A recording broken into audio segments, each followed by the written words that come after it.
ಕಾಂಗ್ರೆಸ್ ವತಿಯಿಂದ ಮತ್ತು ಮೈಸೂರು ಜನತೆ ವತಿಯಿಂದ ಮತ್ತು ನಿಮಗೆ ಸ್ವಾಗತ ಮಾಡ್ತೀವಿ. ಎಲ್ಲ ಸಂಪೂರ್ಣವಾದ ಸಹಕಾರವನ್ನು ನಿಮಗೆ ನಾವು ನೀಡ್ತೀವಿ.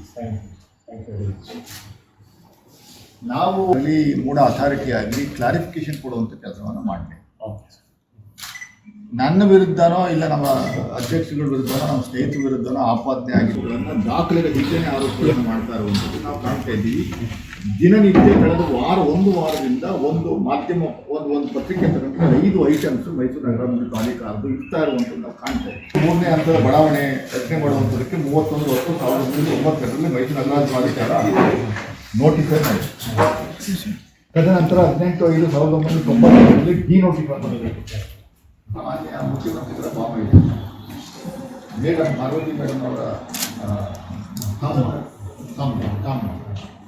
ಅವರು ಮೇಡಮ್ ಅವರಿಗೆ ನಾನು ಮಾತಾಡ್ತೇನೆ, ನೀವೆಲ್ಲ ತಪ್ಪಿದೆ ನಾನು ಹೇಳ್ಬೋದು.